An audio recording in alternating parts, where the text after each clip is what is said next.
বিসমিল্লাহির বাংলাদেশ জাতীয়তাবাদী ছাত্রদল ঢাকা মহানগরের 4টি ইউনিটের সদস্য নবায়ন এবং গণ অভ্যুত্থানের পরবর্তী ছাত্র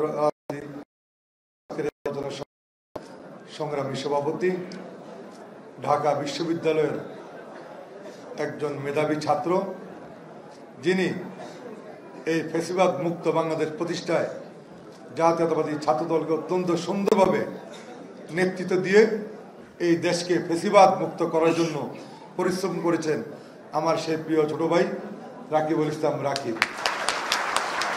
আমাদের মাঝে উপস্থিত আছেন আমাদের সকলের অভিভাবক, যিনি এই বৃদ্ধ বয়সে একজন তরুণের মতো বিভিন্ন রাজনৈতিক কর্মকাণ্ডে যিনি ছুটে বেড়ান। খুনি ফ্যাসিবাদরা যাকে একটি দলের মহাসচিব হওয়া সত্ত্বেও যাকে অনেক মিথ্যে মামলায় আসামি করে বারবার কারাগারে নিয়েছিলেন, আমাদের সকলের প্রিয় সংগ্রামী মহাসচিব জননেতা মির্জা ফখরুল ইসলাম আলমগীর। আমাদের মাঝে উপস্থিত আছেন আমার প্রিয় একজন বড় ভাই, যার সাথে আমরা ছাত্র রাজনীতি করার সুযোগ হয়েছিল, জাতীয়তাবাদী ছাত্রদলের ছাত্র বিষয়ক সম্পাদক সাবেক ছাত্রনেতা রকিবুল ইসলাম বকুল। আমাদের মাঝে উপস্থিত আছেন ঢাকা মহানগর উত্তর বিএনপির সংগ্রামী আহ্বায়ক, আন্দোলন সংগ্রামের একজন পরীক্ষিত এবং ত্যাগী নেতা সহযোদ্ধা আমিনুল হক। আমাদের মাঝে উপস্থিত আছেন ঢাকা মহানগর দক্ষিণ বিএনপির সংগ্রামী সদস্য সচিব, বারবার কারা নির্যাতিত, যিনি ঢাকা মহানগর দক্ষিণ বিএনপিকে সুসংগঠিত এবং গতিশীল সকল সময় কাজ করছেন প্রিয় সহযোদ্ধা তানভীর আহমেদ রবিন। আমাদের মাঝে উপস্থিত আছেন আমাদের আরেক প্রিয় সহযোদ্ধা, ঢাকা মহানগর উত্তর বিএনপির সংগ্রামী সদস্য সচিব, দীর্ঘ আন্দোলন সংগ্রাম যার সাথে আমি করেছি ছাত্রদল থাকা অবস্থায়, মোস্তফা জামান সহ জাতীয়তাবাদী ছাত্রদলের সংগ্রামী সাধারণ সম্পাদক, আরেক মেধাবী ছাত্র, আন্দোলন সংগ্রামের আরেক পরীক্ষিত সৈনিক নাসিরউদ্দিন নাসির সহ সামনে উপস্থিত আমার অত্যন্ত আপনাদের সকলকে জানাই ঢাকা মহানগর দক্ষিণ বিএনপির পক্ষ থেকে শুভেচ্ছা, অভিনন্দন।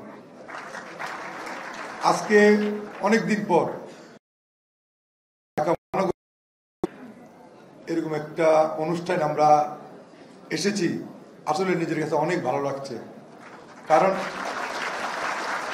যৌবনের যেই সময়গুলো এরশাদ বিরোধী আন্দোলনের যখন 1988, তখন আমি ছাত্রদলের একটি ওয়ার্ডের প্রেসিডেন্ট ছিলাম 88 সালে।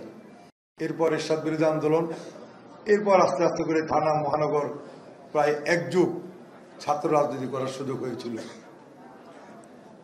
মহানগরে যারা রাজনীতি করছেন বিভিন্ন কারণে আপনাদের প্রতি আমার ভালোবাসা, দায়িত্ব আমি মনে করি যে আমি মহানগর ছাত্রদলের একজন সদস্য। কারণ এই জাতীয়তাবাদী ছাত্রদল করতে গিয়ে এত ভালো লাগতো, সত্যি কথা আজকে যেখানে আছি সেখানে এত ভালো লাগে না। যদি বয়স থাকতো ছাত্রদল করার চেষ্টা করতাম হবে। এখানে সকলের মধ্যে যে একটা সম্প্রীতি, একটা বন্ধুত্ব, এটা অন্য কোনো জায়গায় দেখা যায় না। আর জাতীয়তাবাদী ছাত্রদল হচ্ছে যেটি হচ্ছে বিএনপির আমি মনে করি প্রাণ। যদি জাতীয়তাবাদী ছাত্রদল সঠিক পথে চলে তাহলে আমি মনে করি বিএনপিও সঠিক পথে থাকবে। আর যদি জাতীয়তাবাদী ছাত্রদল যদি সঠিক পথ থেকে লাইনচ্যুত হয়ে যায় তাহলে বিএনপিও ধ্বংস হয়ে যাবে। আমি মনে করি সকল দিক থেকে জাতীয়তাবাদী ছাত্রদল বাংলাদেশের রাজনীতিতে এই দলের জন্য অত্যন্ত গুরুত্বপূর্ণ একটি বিষয়। সুতরাং যারা আমরা আজকে ছাত্রদল করছেন আপনাদের একজন বড় ভাই হিসাবে, সাবেক ছাত্রনেতা হিসাবে আপনাদের নিকট উদাত্ত আহ্বান জানাবো, এই সংগঠনটিকে অত্যন্ত শক্তিশালী করতে হবে বিএনপিকে রক্ষা করার জন্য। যারা ছাত্রদল করে তারাই পারে না এই দলের সাথে, দেশের সাথে বেইমানি করতে। তারা বেইমানি করতে শিখেনি, কারণ তাদের জন্ম আদর্শ শহীদ জিয়ার একদম শুরু থেকে শুরু হয়। আর যারা দেখবেন অন্য দল থেকে আসছে, বিভিন্নভাবে আসছে, যোগ দিয়ে এমনি করে সামনে করে, এদের মধ্যে আদর্শ থাকে না, এরা একসময় লাইনচ্যুত হয়ে যায়। তাই বলবো আপনাদেরকে অনেক দায়িত্ব পালন করতে হবে সকল ক্ষেত্রে। আর যদি ছাত্রদলকে সুসংগঠিত করতে না পারি তাহলে আমরা এই জাতি দায়িত্ব অনেক বেশি। আমি বিশ্বাস করি আমাদের আদর্শের জনক শহীদ রাষ্ট্রপতি জিয়াউর রহমান এই ছাত্রদলের যে ধানের চারা রোপণ করেছেন, দিন দিন সেই চারা বৃদ্ধি পাচ্ছে ইনশাল্লাহ। আজকে জাতীয়তাবাদী ছাত্রদল সারা বাংলাদেশের সবচেয়ে বৃহৎ এবং সবচেয়ে জনপ্রিয় ছাত্র সংগঠন।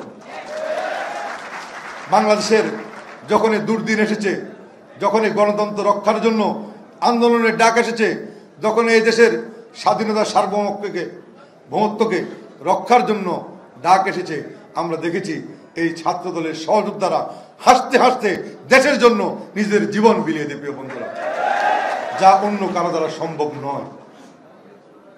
একমাত্র ছাত্রদলই প্রমাণ করেছে দেশের জন্য, জাতির জন্য এই লাল সবুজের পতাকা রক্ষার জন্য যে কোনো আন্দোলন সংগ্রামে গুরুত্বপূর্ণ ভূমিকা পালন করা। ফ্যাসিবাদ মুক্ত বাংলাদেশ 16 বছর এই ছাত্রদলের নেতাকর্মীদেরকে ধ্বংস করার জন্য এমন কোনো কাজ এই ফ্যাসিবাদরা করেনি, আমরা দেখিনি, সব করেছে, কিন্তু জাতীয়তাবাদী ছাত্রদলকে ধ্বংস করা সম্ভব হয়নি। বরং আমি মনে করি ছাত্রদল দিন দিন তার শক্তি বৃদ্ধি করছে, আরো সুসংগঠিত হচ্ছে, বাংলাদেশে জনপ্রিয়তার শীর্ষে অবস্থান করছে। এই ফ্যাসিবাদ মুক্ত বাংলাদেশ এক মাসের যে আন্দোলন, অনেকে মনে করেন 1 মাসের আন্দোলনে বাংলাদেশ ফ্যাসিবাদ মুক্ত হয়েছে। আমার বক্তব্য হচ্ছে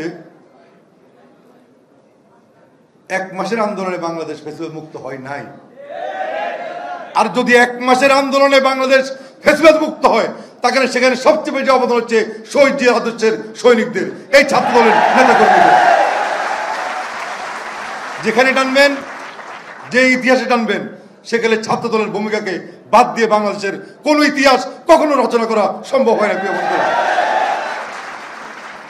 এরশাদ বিরোধী আন্দোলন, একটু পিছনে যাই, সেই আন্দোলন আমরা দেখেছি বেগম জিয়ার নেতৃত্বে। সেদিনও এই ফ্যাসিবাদের নেত্রী শেখ হাসিনা সেদিন এরশাদের সাথে আঘাত করে তিনি রাষ্ট্রীয় ক্ষমতা দখলের চেষ্টা করেছিলেন, নিজেকে রক্ষা করেছেন। কিন্তু বিএনপি আর আমাদের নেত্রী বেগম খালেদা জিয়া কখনো এই স্বৈর শাসকের সাথে তিনি আপোষ করেননি। বিগত 16 বছরও তিনি আপোষ করেননি, জেল খেটেছেন, নীরবে নিশ্চের হয়েছেন, সন্তান হারিয়েছেন, 2টি হারিয়েছেন। একটি সন্তানকে মৃত্যুর দিকে ঠেলে দেওয়া হয়েছে, আরেকটি সন্তানকে বেগম জিয়ার বুক থেকে সরে সুদূর অনেক দূরে তাকে অবস্থান করতে বাধ্য করা হয়েছিল। আমাদের জীবন থেকে এই 16টি বছর এই ফ্যাসিবাদরা কেড়ে নিয়েছে। এই 16টি বছর আমরা ঠিকমতো পরিবার পরিজন নিয়ে আমরা থাকতে পারিনি। আমরা আমাদের মা বাবাদের সাথে আমরা সময় দিতে পারিনি, স্ত্রী সন্তানদের সাথে আমরা সময় দিতে পারিনি। অনেকের পিতা মারা গেছে, আমরা জানাজা অংশগ্রহণ করতে পারি নাই। মা মারা গেছে, আমরা জানাজা অংশগ্রহণ করতে পারি নাই। আমাদের বক্তব্য একটাই, যারা আমাদের জীবনের এই 16 বছর কেড়ে নিয়েছে, কোনোভাবেই তাদেরকে ক্ষমা করা হবে না। প্রিয় বন্ধুরা, তাদেরকে প্রতিহত করার জন্য জাতীয়তাবাদী ছাত্রদলকে আরো গুরুত্বপূর্ণ ভূমিকা পালন করতে হবে। একটি পরিবারের সন্তান, যারা ছোট ছোট বাচ্চা সন্তান থাকে, তাদেরকে রক্ষা করার জন্য কিন্তু একজন অভিভাবকের প্রয়োজন হয়। আমি মনে করি যদি ছাত্রদল ছোট হয় আদর্শের দিক দিয়ে তার অনেক বড়। সুতরাং যে কোনো অপশক্তির হাত থেকে দেশকে রক্ষা করার জন্য জাতীয়তাবাদী ছাত্রদলকে সবার আগে এগিয়ে আসতে হবে। প্রিয় বন্ধুরা, আজকে সংস্কারের কথা বলা হয়। সংস্কার তো সবার আগে শুরু করেছিলেন আমাদের নেতা, বাংলাদেশের রাখাল রাজা শহীদ রাষ্ট্রপতি জিয়া রহমান, তারপর শুরু করেছেন বেগম জিয়া, আর এখন এই খুনি হাসিনার দ্বারা যেই বাংলাদেশের রাষ্ট্র কাঠামো ধ্বংস করা হয়েছে সেটাকে পুনর্গঠন করার জন্য, আগামী দিনে বাংলাদেশকে একটি সুন্দর বাংলাদেশ প্রতিষ্ঠা করার জন্য আমাদের নেতা, আমাদের দলের ভারপ্রাপ্ত চেয়ারম্যান তারেক রহমান আরো 3 বছর আগেই এই সংস্কারের জন্য 31 দফা তিনি ঘোষণা করেছেন। সুতরাং আজকে যারা বলছেন সংস্কারের কথা, তারেক রহমান এটা 3 বছর আগে বলেছেন। সুতরাং সংস্কারের কথা বলে, সংস্কারের দোহাই দিয়ে নির্বাচন থেকে দেশের মানুষকে দূরে রাখার কোনো চেষ্টা আপনারা করবেন না। এই নির্বাচনের জন্য আমরা 16 বছর ভোট দিতে পারি না, নির্বাচন করতে পারি না, আমার ভোট আমি দিতে পারি না, আমার পছন্দের ব্যক্তিকে আমি নেতা বানাতে পারি না, আমি দায়িত্ব দিতে পারি না। স্বাধীন দেশ, দিনের ভোট রাতে নিয়েছেন খুনি হাসিনা শুধু ক্ষমতার লোভে। তিনি ক্ষমতার লোভে এত অন্ধ হয়েছেন যে বাংলাদেশের সমস্ত প্রশাসনকে তার পা ছাড়া কুত্তায় পরিণত করেছিলেন। আজকে ওই সমস্ত কুত্তারা কোথায়, তাদেরকে খুঁজে খুঁজে বের করতে হবে। যারা শেখ হাসিনার পক্ষে দালালি করেছে, যারা এই দেশকে ধ্বংস করেছে, তাদেরকে বের করতে হবে। কিছু সংখ্যক নেতাকে গ্রেফতার করা হয়েছে, অনেক দালাল আমাদের আশেপাশে ঘুরছে, প্রশাসনের বিভিন্ন জায়গায় তারা অবস্থান করছে। তারা এখনো শেখ হাসিনার পক্ষে সুযোগ পেলে তারা কিন্তু আবার তারা মাথাচাড়া দিয়ে উঠবেন। কিন্তু তাদেরকে আমাদের চিহ্নিত করতে হবে, তাদেরকে চিহ্নিত করতে হবে। এই যে আমাদের সহযোদ্ধারা জীবন দিয়েছেন, রক্ত দিয়েছেন, তাদের রক্তের সাথে বেমেরি করা যাবে না। আজকে অনেক আওয়ামী লীগের দোসররা, অনেক দলের লোকজন, অনেকে দেখবেন আমাদের দলে, আমাদের সাথে, আপনাদের সাথে ঘুরে তারা নব্য বিএনপি হওয়ার চেষ্টা করছে। এই দলকে টিকাতে হলে ওই সমস্ত নব্য বিএনপিদেরকে ঠেকাতে হবে, ওদেরকে ঠেকাতে হবে, আটকাতে হবে। যারা এই খুনি হাসিনার দোষর ছিল, যারা তাদের ছত্রছায়ায় বিভিন্ন জায়গায় সন্ত্রাস করেছে, দুর্নীতি করেছে, তাদেরকে কিছুতেই এই দলে ঢুকতে দেওয়া যাবে না। আজকে যে সদস্যপদ নবায়ন করবেন, অত্যন্ত সাবধানে কাজটি করতে হবে। অনেকে দেখবেন আপনার আত্মীয় স্বজন, আপনার খালাতো ভাই, মামাতো ভাই, আপনার পরিচিত মহল্লার লোক, তারা এসে আপনার সাথে ভালো সম্পর্ক রেখে এই সদস্যপদ নাম অন্তর্ভুক্ত করার চেষ্টা করবেন। খবরদার, এই বিষয়ে আপনাদেরকে সতর্ক ভূমিকা পালন করতে হবে। এরকম একজন লোকও আমাদের এই সদস্যপদ নবায়ন করার সুযোগ দেওয়া যাবে না। বিএনপি অনেক বড় সংগঠন, কাউকে ভাড়া করে, হায়ার করে আমাদের শক্তি বাড়ানোর কোনো দরকার নাই। যারা জিয়া রহমান আদর্শকে বুকে ধারণ করে, যারা বেগম জিয়া এবং তারেক রহমান নেতৃত্বকে বুকে ধারণ করে আগামী দিনে একটি সুন্দর বাংলাদেশ প্রতিষ্ঠা করার স্বপ্ন দেখে, এই দলকে, দেশকে ভালোবাসে, তাদেরকেই আপনারা এই দলে আপনারা ছাত্র রাজনীতি করার সুযোগ করে দিবেন।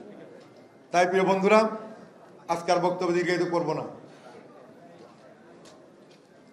আমাদের সময় কিন্তু এখনো শেষ হয় নাই, এখনো একটি গণতান্ত্রিক সরকার ব্যবস্থা আমরা কিন্তু পাই নাই। এখনো অনেক ষড়যন্ত্র চলছে। আপনাদের পায়ে পাড়া দিয়ে অনেকে ঝগড়া করার চেষ্টা করবে। কোন শিক্ষা প্রতিষ্ঠান বলেন, সব জায়গায় অনেক রাজনৈতিক দল, যাদের 10 জন, 20 জন, 50 জন কর্মী নাই, তারা আপনাদের সাথে পায়ে পাড়া দিয়ে ঝগড়া করে আপনাদের সুনাম নষ্ট করার জন্য চেষ্টা করবে। এদেরকে থেকে আমাদেরকে সতর্ক থাকতে হবে।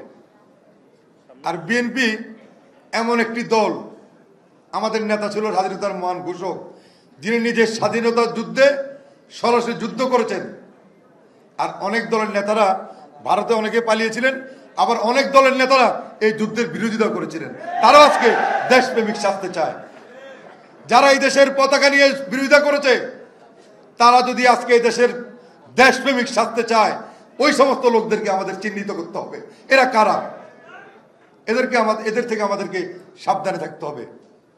রাজনীতি করবেন শহীদ জিয়া আদর্শকে বুকে ধারণ করে, বিএনপির পতাকা বুকে লাগিয়ে রাজনীতি করবেন। বোরকা পরে যারা রাজনীতি করছেন এই সমস্ত নেতাকর্মী আমাদের দরকার নাই। বোরকা পরে রাজনীতি আমাদের দরকার নাই।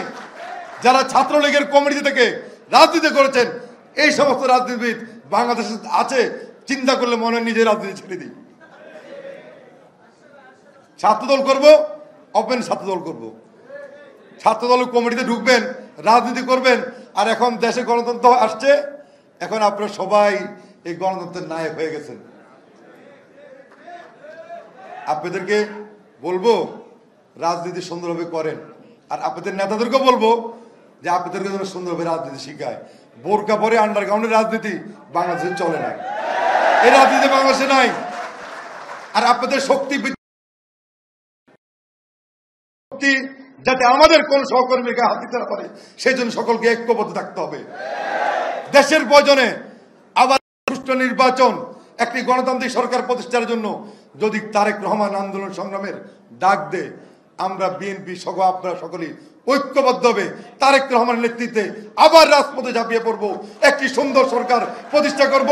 শহীদ জিয়া রহমানের আদর্শের বাংলাদেশ এদেশের মানুষকে উপহার দিব। সেই পথে আজকের মতো বিদায় নিচ্ছি। খোদা হাফেজ। বাংলাদেশ জিন্দাবাদ। শহীদ অমর হোক। দেশপ্রতি বেগম খালেদা জিয়া জিন্দাবাদ। তারেক রহমান জিন্দাবাদ। জাতীয়তাবাদী ছাত্রদল জিন্দাবাদ জিন্দাবাদ। আপনাদের সকলকেই ধন্যবাদ।